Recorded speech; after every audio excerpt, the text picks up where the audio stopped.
ugat.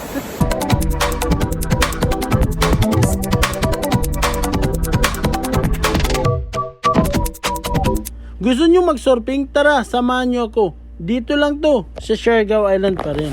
At walang iba, itong lugar na to, dito to sa north part ng Siargao Island. At nandito nga ako ngayon sa Secret Beach. At kung napapansin nyo yung resort na yan, dyan kami nung December. At dito nga nagpalaro yung pinsan kong vlogger na si Miss Angeli Reyes. Ngayong araw, medyo malakas yung hangin at siyempre umuulan.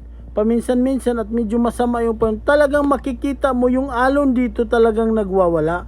At marami akong dito nakikita na naliligo. Meron nga mga bata. Pero yung mga bata kailangan talaga na binabantayan nyo. Kasi nga yung alon ay malalaki na at medyo high tide na.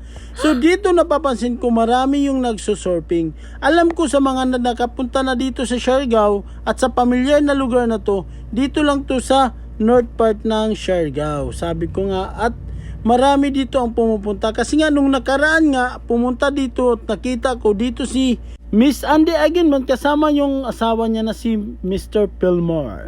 So mga kabiyahe, tingnan nyo naman talaga kung kanina umulan at ngayon ay umaraw na naman, ganito yung klima dito sa Siargao. Talagang mapapansin nyo yung malalaking alon ay nagwawala talaga. At meron nga ako dito napansin na meron ditong foreigner na kasama yung dalawang anak nila na maliliit.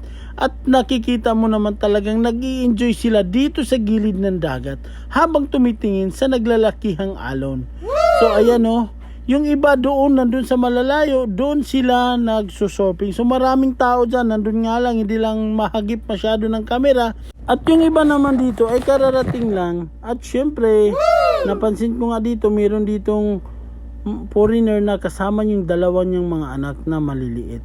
At syempre ito, yan mga kabiyahe, kararating lang at yung iba paalis naman. So, ayan mga kabiyahe, masasabi ko sa inyo, dito sa Siargao, maraming surfing spot na nakapalibot sa isla. Wow! So, ano pang hinihintay nyo? Pwede kayo pumunta dito sa hindi pa nakapunta ng Siargao at nang makapag-enjoy naman kayo. At syempre, kasama na ang mga vitamin C, pampalinaw sa mata. O, di ba mga kabiyahe? Ingat!